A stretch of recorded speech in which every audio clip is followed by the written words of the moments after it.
She has attitude. That's it. That's the whole performance review. No recorded incidents, no conversation, no documentation. Just she has attitude.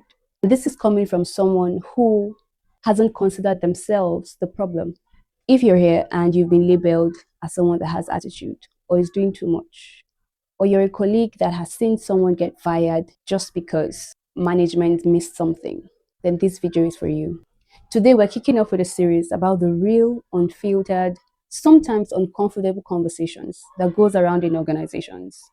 And we're starting off with the commonly used word that is more common than a WhatsApp forward: attitude. Now, let's be real. Don't get me wrong. Some people genuinely do have attitude problems.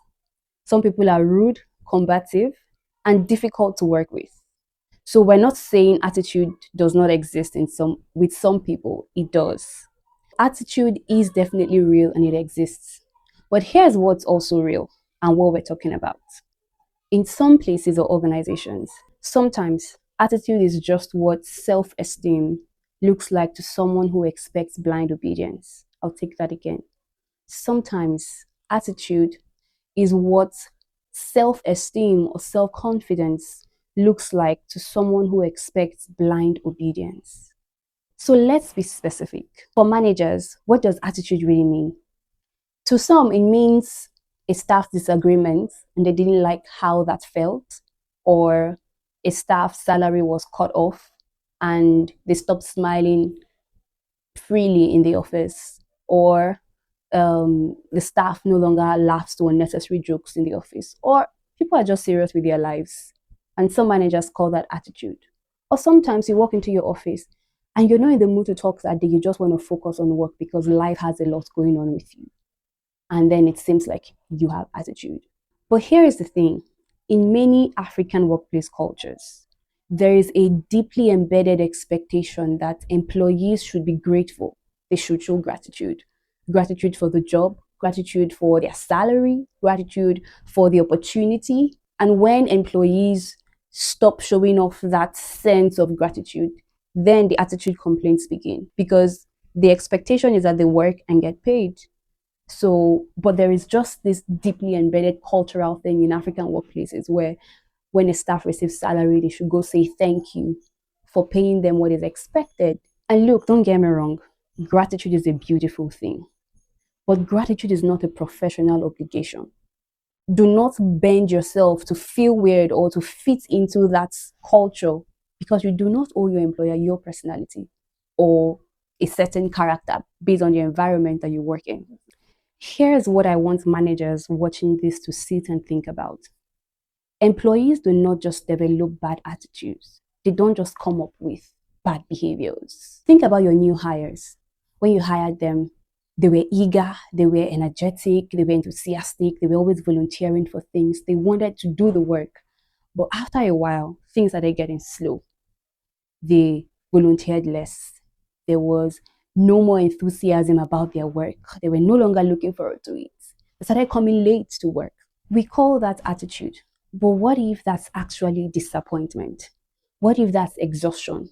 What if they were promised something and then passed on for another thing? So most of the time, what we are calling attitude is not exactly it. So what you need to sit back and think about is, what happened from month 1 to month 6? What changed? Was that person embarrassed in a meeting and nobody spoke about it? Was the work environment no longer conducive? Was their expectation for the job different from what they got? Did they raise a concern that was dismissed? Because real human people respond to environment. And if your environment is constantly dismissive, disrespectful, people will automatically respond to that. So you're not getting attitude, you're getting a response to the work environment that you have provided. What you're calling attitude might actually be feedback in a language you haven't learned to read yet. Let's talk about something that makes people uncomfortable. Have you noticed that attitude is not evenly distributed? For instance, the staff that is outspoken, confident, and direct is termed attitudinal. But the staff that just nods to everything you say is a team player. The staff that questions why things are done a certain way and suggests they could be done in a different way is termed difficult. But one that says yes to everything that you bring up is easy to work with. And please, let's talk about who gets labeled difficult more often. In organization after organization, women who tend to speak up are called difficult. Younger employees who tend to question why things are done a certain way are called difficult. Or a staff who doesn't fit into the mold of what a good employee in that office culture looks like is termed difficult. What we're sometimes calling attitude is just someone who doesn't blend into the status quo of your office culture. And this says more about the office culture than the employee. If you're an employee and you've been labeled as someone that has attitude or is difficult, first, I see you. And I want to offer two things to you simultaneously.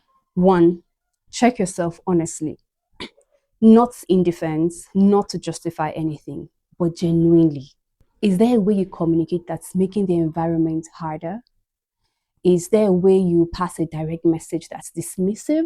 This is worth looking at, not because you owe anyone a performance, but because communication is a skill, and that skill is something you must work to develop every single time. If you've done that honest check, and the answer is no, if the attitude label is more about your confidence, your standards, and your esteem, then what you need is a change of environment. You must know that not every workplace deserves the version of you that has high standards. If you're a manager and you have said so and so has an attitude, and you have not been able to pinpoint a specific behavior or trace things down to specific events, then that's your assignment for this week. Ask yourself, what exactly did they do? What would I have preferred?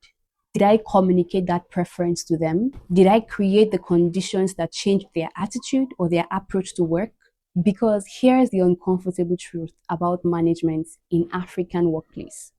And I say this with love and with all seriousness. We have normalized treating employees as lucky to be employed. And then we are shocked when they stop performing loyalty for free. If your best employees have attitude, then you have to consider that it's beyond them. It's more about your work environment or your work culture. So, what does it actually look like when an organization handles an attitude problem well?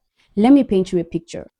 When a manager notices a change in an employee's engagement, the first thing is not a complaint. It's first a conversation, not HR, not a warning letter, not a query, a conversation. For example, hey, I've noticed you seem different in your work here. What's changed? What's going on? Is there something I should know about your experience here? Is the workload a lot at this moment? What's happening with you personally? And then the magic happens. You sit back and listen, not to respond, not to defend the company, but to actually hear what the person is saying. Sometimes what you'll find is a misunderstanding that can be fixed in 10 minutes, a systemic issue, or a communication gap. Either way, you would have information, and information is what makes management improve. Here is what I want you to take from today. Attitude is a symptom, rarely a diagnosis. Attitude is a symptom of something that has happened before. It's a symptom of something that is gradually growing. When you see someone whose behavior has changed at work, who has become quieter, colder, more resistant, the question worth asking is not how do we tactically fire this person or work this person out. The question you should be asking is what did this workplace do to change the energy or engagement of this person? Because more often than we admit, what looks like an attitude problem is more of a communication problem, a culture problem, or a leadership problem wearing an employee's face. Let's start calling things what they are. If this video found you at exactly the right time, and if it is resonating with you, share it with your manager, but anonymously. You can also share it in your WhatsApp group and say, interesting video, and leave no other comments. I would also like to hear from you. Have you ever been called difficult or Looking back at your work experience, have you found yourself in an environment that was clearly the problem, but you were the problem? I'll look out for your comments below. I genuinely want to hear from you. Remember to subscribe, like, and share this with a friend. I'll see you next week on another interesting topic. Bye.